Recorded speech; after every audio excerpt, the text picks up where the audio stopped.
الحمد لله رب العالمين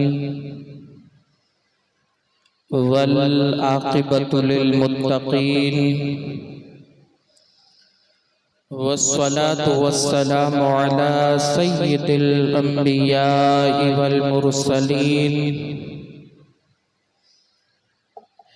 وعلى آله وأصحابه الطيبين الطاهرين أما بعد فأعوذ بالله من الشيطان الرجيم بسم الله الرحمن الرحيم إن الصفا والمروة من شعائر الله صدق الله مولانا العظيم وبلغنا رسوله النبي الأمين الكريم ونحن على ذلك لمن الشاهدين والشاكرين والحمد لله رب العالمين. حاضرین مسجد و سامعین محترم، السلام علیکم ورحمۃ اللہ وبرکاتہ.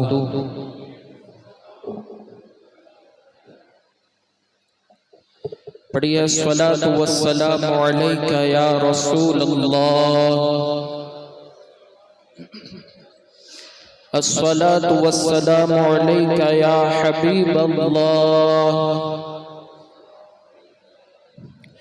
الصلاۃ والسلام علیک یا نبی اللہ وعلى آلك وأصحابك يا نور الله. صلی اللہ تعالی علیہ وسلم. جو ذرا ٹیک لگا کر کے بیٹھے ہیں وہ اگر آگے آ جائیں، بزرگ حضرات اگر چاہیں تو لگا سکتے ہیں، ورنہ جو جوان ہے ان سے گزارش کروں گا کہ وہ آگے آ جائے، اس لیے کہ اللہ تبارک و تعالیٰ کا گھر ہے. اس کے اندر جتنا ہم ادب کے ساتھ بیٹھیں گے، اللہ تبارک و تعالیٰ سے امید ہے کہ اللہ تبارک و تعالیٰ ہماری اس حاضری کو قبول فرمائے گا. میرے پیارے آقا صلی اللہ تعالیٰ علیہ وسلم کے پیارے دیوانوں، گزشتہ جمعہ کے اندر آپ حضرات نے حضرت ابراہیم علیہ السلام کی زندگی کے مختصر حالات، کس طریقے سے پیدائش ہوئی اور نمرود کے ساتھ کس طریقے سے آپ کا جو معاملہ ہوا، وہ ساری چیزیں آپ حضرات نے سماعت فرمائی تھی. وقت کی قلت کے ساتھ تھوڑا سا تیزی کے ساتھ میں آگے بڑھوں گا، چونکہ میں نے جہاں سے چھوڑا ہے وہیں سے آج آپ کو سمجھانا ہے. تو حضرت ابراہیم علیہ السلام تو آگ سے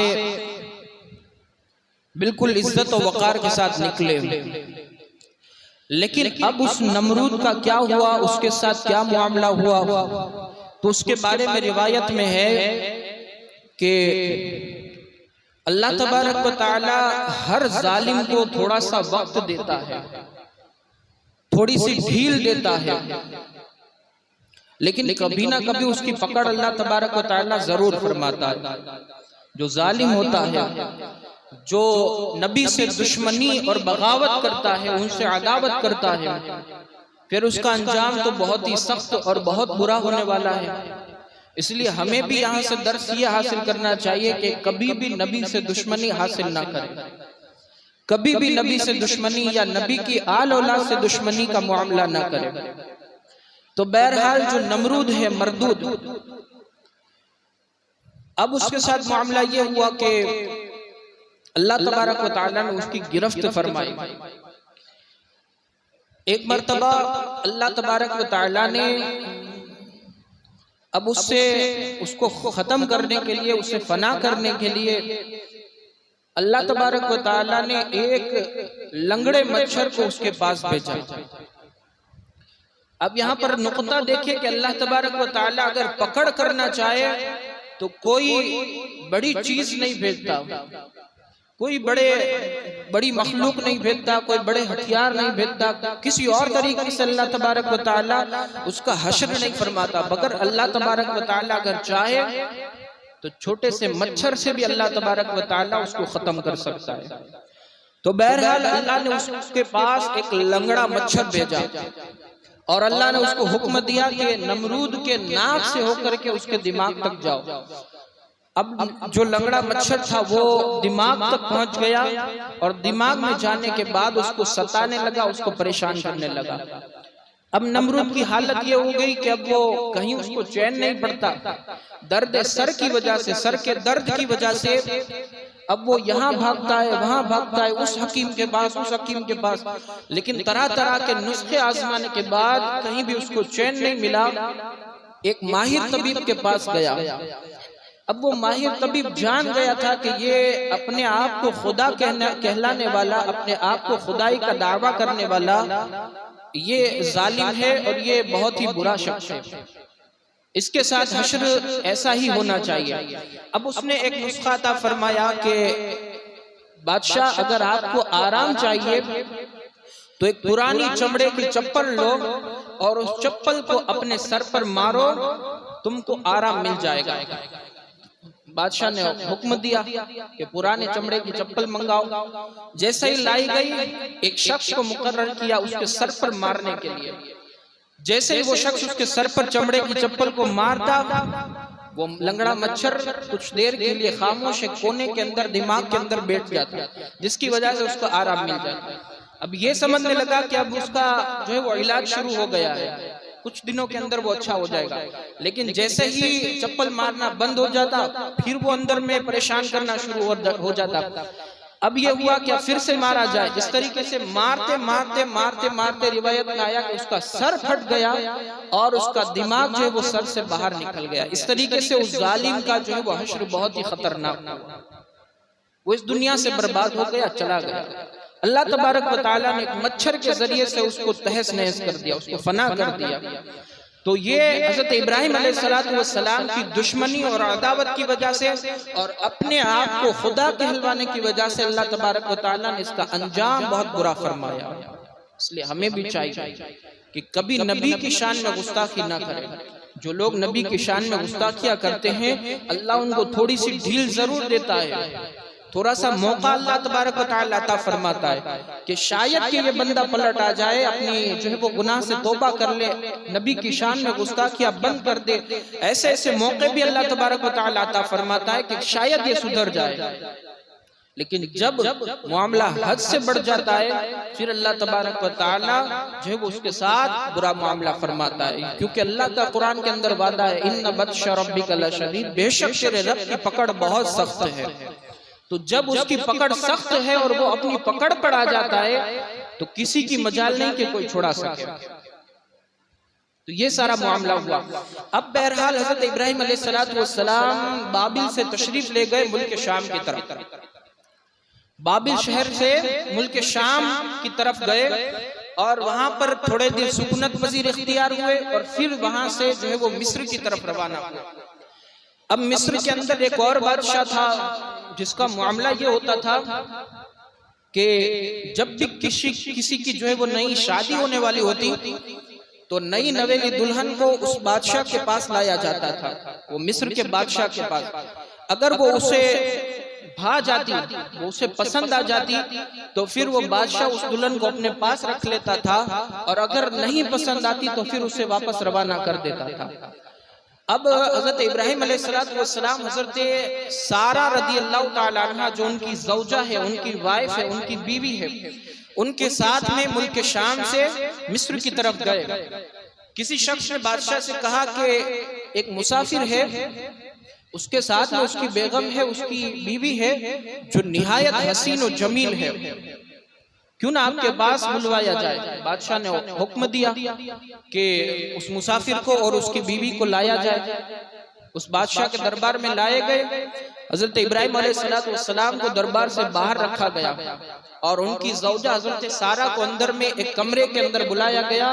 اللہ تبارک و تعالیٰ نے ایسا انتظام فرمایا کہ جس کمرے کے اندر رکھا تھا اللہ تبارک و تعالیٰ نے اس کو شیشے کی طرح آر پار دیکھنے والا بنا دیا.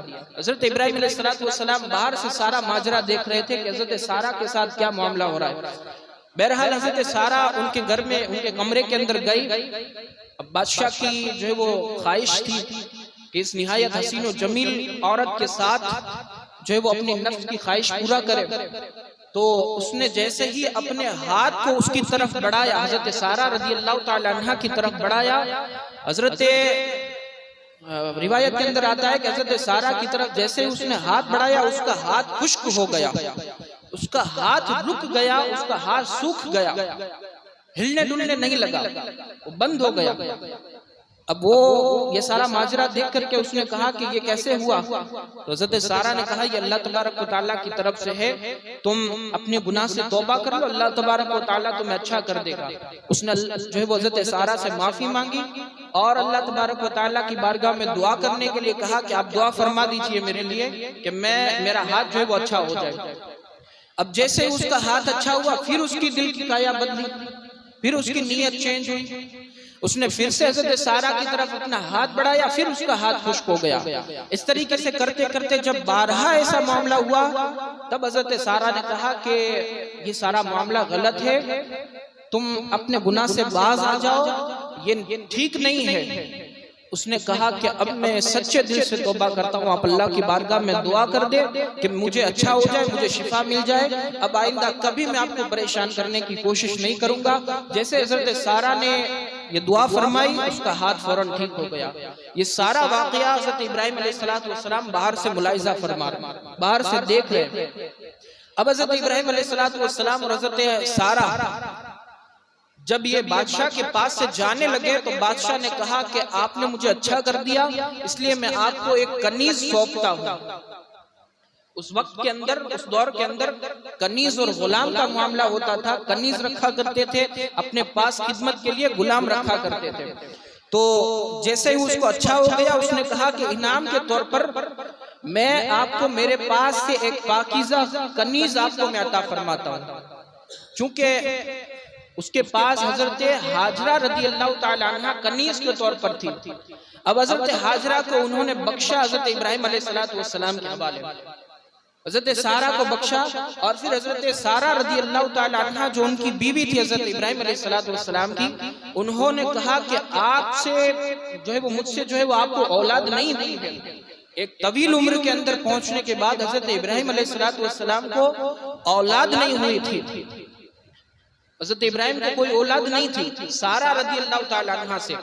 تو حضرت سارہ نے کہا کہ آپ کو مجھ سے کوئی اولاد نہیں ہے, اس بادشاہ نے جو مجھے کنیز دی ہے جس کا نام حضرت حاجرہ ہے, میں آپ کو اس کو سونپتی ہوں, آپ کو بخشتی ہوں, آپ اس سے نکاح فرما لیں. اب حضرت سارہ نے حضرت حاجرہ کو حضرت ابراہیم علیہ السلام کے حوالے کر دیا. اب حضرت ابراہیم علیہ السلام کو حضرت حاجرہ سے نکاح فرمانے کے بعد حضرت اسماعیل علیہ السلام کے جو ہے وہ ان سے اولاد ہوئی. حضرت ابراہیم علیہ السلام کو حضرت اسماعیل کے طور پر آپ کو ایک نیک بیٹا عطا فرمایا گیا, وہ بھی 20 سال گزرنے کے بعد. اب بڑھاپے کی دہلیز کے اندر پہنچ گئے ہیں, لیکن ابراہیم علیہ السلام کو حضرت حاجرہ سے اسماعیل علیہ السلام کا جو ہے وہ جنم ہوا, ان کی پیدائش ہوئی. اب حضرت اسماعیل علیہ السلام حضرت حاجرہ کی گود میں کھیلا کرتے, حضرت ابراہیم کے پاس رہتے. یہ سارا ماجرہ دیکھ کر کے حضرت سارہ کو رشک آنے لگا. اسلام کے اندر رشک جائز ہے, حسد ناجائز ہے, حسد حرام ہے. کسی کی نعمت کو دیکھ کر کے یہ کہنا کہ اس کی نعمت چھین جائے اور وہ تباہ اور برباد ہو جائے اور مجھے مل جائے, یہ اسلام کے اندر حرام ہے.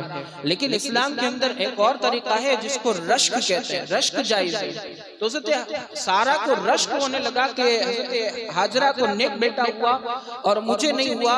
تو آپ نے حضرت ابراہیم سے کہا کہ میرے سرتاج, میرے شوہر, آپ حضرت حاجرہ اور آپ کے بیٹے حضرت اسماعیل کو یہاں سے میری نظروں سے دور لے جائے تاکہ وہ کہیں اور چھوڑ دیجئے, وہاں پر وہ لوگ خوش رہے. لیکن علماء فرماتے ہیں کہ یہ چھوڑنے کا جو یہ معاملہ تھا اس کے اندر بھی ایک حکمت تھی جو میں آپ کو آگے بتاؤں گا. تو حضرت ابراہیم علیہ السلام کو حضرت سارہ نے کہا کہ آپ ان کو چھوڑ آئے، یہ میں دیکھ نہیں سکتی ہوں، مجھے رشک آنے لگا ہے۔ تو حضرت ابراہیم علیہ السلام کے اوپر اللہ تبارک و تعالیٰ کی وحی نازل ہوئی کہ اے ابراہیم، حضرت ہاجرہ اور اسماعیل کو لے کر کے اس جگہ پر چلے جاؤ جہاں پر آج شہر مکہ آباد ہے۔ آج مکہ معظمہ جہاں پر آباد ہے، وہاں پر حضرت ابراہیم کو اللہ نے وحی نازل فرمائی کہ آپ وہاں پر لے کر کے ان کو چھوڑ آئے۔ تو حضرت ابراہیم علیہ السلام حضرت ہاجرہ اور حضرت اسماعیل علیہ السلام کو لے کر کے وہاں گئے جہاں آج شہر مکہ آباد ہے۔ اس وقت وہاں پر کچھ نہیں تھا، نہ انسان تھے، نہ کوئی آبادی تھی، نہ اور کچھ تھا، نہایت جنگل والا معاملہ تھا، بالکل درخت والا معاملہ، کچھ نہیں تھا، کوئی آبادی نہیں تھی۔ ایسے سنسان علاقے کے اندر حضرت ابراہیم علیہ السلام حضرت ہاجرہ اور حضرت اسماعیل علیہ السلام کو چھوڑ کر کے وہاں سے رخصت ہونے لگے کہ حضرت ہاجرہ نے فرمایا، اے میرے سرتاج، میرے شوہر، آپ ہم کو اس سنسان علاقے کے اندر کہاں چھوڑ کر کے جا رہے ہیں؟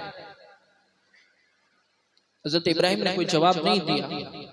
پھر حضرت ہاجرہ نے اصرار فرمایا جواب کے لیے کہ اے میرے سرتاج، آپ ہمیں اس سنسان علاقے کے اندر کہاں چھوڑ کر کے جا رہے ہیں؟ صرف کھجور اور توشہ دان اور صرف چند ایک برتن جو ہے وہ پانی کا دے کر کے آپ ہمیں جا رہے ہیں، نہ ہمارے لیے کوئی کھانا پینا رہنا سہنا کچھ نہیں۔ بہت مرتبہ اصرار کرنے کے بعد حضرت ابراہیم علیہ السلام سے حضرت ہاجرہ نے کہا کہ اے میرے سرتاج، کیا اللہ تبارک و تعالیٰ کا حکم ہے آپ کو ہمیں یہاں پر چھوڑنے کے لیے؟ حضرت ابراہیم علیہ السلام نے کہا کہ ہاں میری بیوی، اللہ نے مجھے حکم دیا ہے کہ میں آپ کو اور حضرت اسماعیل علیہ السلام کو یہاں پر چھوڑ کر کے جاؤں۔ پھر حضرت ہاجرہ نے کہا کہ اگر اللہ کا حکم ہے تو پھر اللہ ہی ہماری حفاظت کرنے والا ہے، آپ بے خوف ہو کر کے جائے، ہمیں کوئی کسی بات کا خطرہ نہیں ہے۔ اب حضرت ہاجرہ اور حضرت اسماعیل علیہ السلام اس وقت وہاں پر رہنے لگے جہاں پر آج شہر مکہ ہے۔ اس وقت کوئی آبادی، کوئی انسان نہیں تھے۔ جو کھجور اور توشہ دان ملا تھا آپ کو اور پانی کا برتن، اس میں آپ گزارا کرتی، لیکن جب یہ ساری چیزیں ختم ہوئی، حضرت اسماعیل علیہ السلام اس وقت شیرخوار بچے تھے۔ اس وقت دودھ پینے کے ایام میں حضرت اسماعیل علیہ السلام تھے۔ آپ نہایت ہی چھوٹے تھے، بہت ہی کم عمر تھی۔ ایک بچہ جب دودھ پینے کے دنوں میں ہوتا ہے بس اتنی عمر تھی۔ اب جب ماں کو پانی نہ ملے، کھانا نہ ملے، تو ظاہر سی بات ہے چھاتی کا دودھ بھی سوکھ جائے گا۔ اب حضرت اسماعیل علیہ السلام کو نہ پانی مل رہا ہے نہ دودھ مل رہا ہے، آپ کے ہونٹ مبارک خشک ہو گئے، سوکھ گئے۔ اب معاملہ یہ ہوا کہ زندگی اور موت کے بیچ کا کھیل ہو گیا۔ اب حضرت ہاجرہ رضی اللہ تعالی عنہ اپنے بیٹے کی زندگی کو بچانے کے لیے ادھر ادھر تلاش کرتی کہ کہیں پانی مل جائے، لیکن کہیں پانی میسر نہیں آتا۔ اتنے میں آپ کو دور ایک پہاڑی نظر آئی جو آج صفا کے نام سے مشہور ہے۔ اس وقت صفا پہاڑی بہت ہی بلند تھی اور نہایت ہی اونچی تھی۔ اس وقت حضرت ہاجرہ رضی اللہ تعالی عنہ صفا پہاڑی پر دوڑی اور جانے کے بعد دیکھا کہ اونچائی سے کہیں پانی نظر آ جائے، کوئی تالاب یا کوئی ندی نظر آ جائے، لیکن کہیں پانی نظر نہیں آیا۔ پھر دوڑ کر کے گئی مروہ پہاڑی پر، اور مروہ پہاڑی پر دوڑنے کے بعد دیکھا کہ وہاں سے بھی پانی نظر نہیں آتا۔ پھر صفا مروہ پہاڑی پر اس طریقے سے آپ دوڑتی رہی یہاں تک کہ آپ نے 7 چکر صفا مروہ کے لگائے۔ یہ 7 چکر حضرت ہاجرہ نے اپنے بیٹے اسماعیل علیہ السلام کی زندگی کو بچانے کے لیے لگائے، اور پھر اتنے میں وہ پلٹ پلٹ کر دیکھ رہی تھی کہ میرا بچہ اکیلا ہے، کہیں کوئی موذی جانور آ کر کے اس کو نقصان نہ پہنچا دے، کوئی نقصان پہنچانے والا جانور آ کر کے اس کو نقصان نہ پہنچائے۔ یہ پلٹ پلٹ کر کے آپ دیکھ بھی رہی تھی۔ قربان جاؤ اللہ تبارک و تعالیٰ کی اس بات پر، اس حکم پر کہ آپ کو حضرت ہاجرہ کی یہ ادا اتنی پسند آئی صفا مروہ پہاڑی پر دوڑنے کی کہ قیامت تک کے مسلمانوں کے لیے اللہ تبارک و تعالیٰ نے یہ لازمی قرار دے دیا کہ جو بھی وہاں پر جائے گا حج کرنے کے لیے، اس کو یہ ارکان ادا کیے بغیر اس کا حج ادا نہیں ہوگا۔ صفا مروہ پہاڑی پر دوڑنا یہ کسی اور کی سنت نہیں بلکہ حضرت ہاجرہ رضی اللہ تعالیٰ عنہ کی سنت ہے۔ تو آپ ذرا اندازہ لگائیے اللہ کو یہ ادا کتنی پسند آئی ہے۔ تو بہرحال حضرت حاجرہ دوڑ رہی ہے اور پھر واپس پلٹ کر کے دیکھ بھی رہی ہے کہ میرا بچہ اکیلا ہے، لیکن اتنے میں دیکھا کہ حضرت اسماعیل علیہ السلام جو ہے وہ پانی کی شدت کی وجہ سے اپنے ہاتھ پیر کو زمین پر مار رہے ہیں۔ جب بچہ پانی کی شدت محسوس کرتا ہے تو اپنے پیروں کو ہلاتا ہے، اپنے ہاتھوں کو ہلاتا ہے۔ حضرت اسماعیل علیہ السلام اپنے پیروں کو جیسے ہی زمین پر رگڑتے ہیں کہ حضرت حاجرہ نے دیکھا کہ پانی کا چشمہ ان کے پیروں کے نیچے سے ابلنے لگا، پانی کا چشمہ جاری ہو گیا۔ فوراً دوڑ کر کے حضرت اسماعیل کے پاس آئی اور حضرت اسماعیل علیہ السلام کو اٹھایا اور اس پانی کو جو ہے وہ آپ روکنے کے لیے جو ہے وہ مٹی اور دھول مٹی وغیرہ سے اس کو روکنے کے لیے آپ نے اس کے ارد گرد دیوار تیار کی۔ لیکن اللہ تبارک و تعالیٰ کو ادا یہ اتنی پسند آئی حضرت اسماعیل کی کہ پیر رگڑنا تھا کہ وہاں سے اتنا پانی نکلا کہ وہ پانی رکنے کا نام نہیں لے رہا تھا۔ حضرت حاجرہ رضی اللہ تعالیٰ عنہا نے اپنی فارسی زبان کے اندر اس پانی سے فرمایا زم زم، ٹھہر جا ٹھہر جا۔ جب اس کو زم زم کہہ کر کے پکارا وہ پانی ٹھہر گیا۔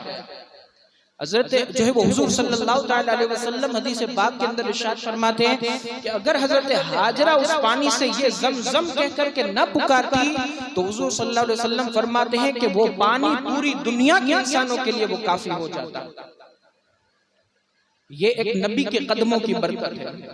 حضرت اسماعیل علیہ السلام بھی نبی ہیں، اور کیسے نبی کہ حضور صلی اللہ علیہ وسلم کے جد امجد ہیں۔ حضور صلی اللہ علیہ وسلم حضرت اسماعیل علیہ السلام کی اولاد میں سے ہیں۔ تو یہ ایک نبی کے قدموں کی برکت ہے کہ وہاں پر سے پانی کا چشمہ ابلا، اور ایسا ابلا کہ اس کا نام زمزم پڑ گیا۔ حالانکہ اس کا نام کوئی زمزم نہیں ہے، بلکہ اس کو زمزم کہہ کر کے پکارنے کی وجہ سے اس کا نام زمزم پڑ گیا۔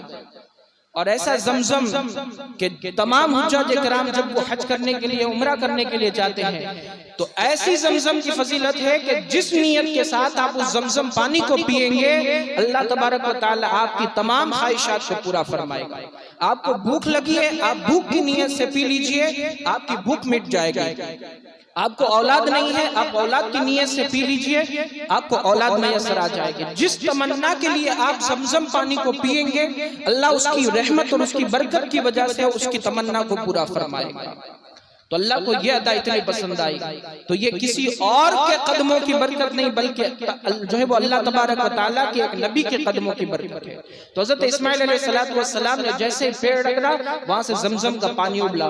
تو یہ سارا واقعہ ہمارے اسلام کی تواریخ کے اندر آتا ہے، ہماری تاریخ کے اندر آتا ہے۔ وقت اجازت نہیں دیتا، پھر انشاءاللہ تبارک و تعالیٰ آئندہ جمعہ کو یہیں سے انشاءاللہ اللہ نے زندگی دی تو بیان کرنے کی کوشش کروں گا۔ پھر انشاءاللہ تبارک و تعالیٰ شعر مکہ کی فضیلت بھی بیان کروں گا۔ اللہ تبارک و تعالی ہم سب کو کہنے سننے سے زیادہ عمل کی توفیق عطا فرمائے۔ دوران گفتگو اگر کوئی لغزش یا خامی ہو اللہ اپنے پیارے حبیب کی نالین کے صدقے میں اسے معاف فرمائے۔ استغفر اللہ ربی من کل ذنب واتوب الیہ وما علینا الا البلاغ۔ السلام علیکم ورحمۃ اللہ وبرکاتہ۔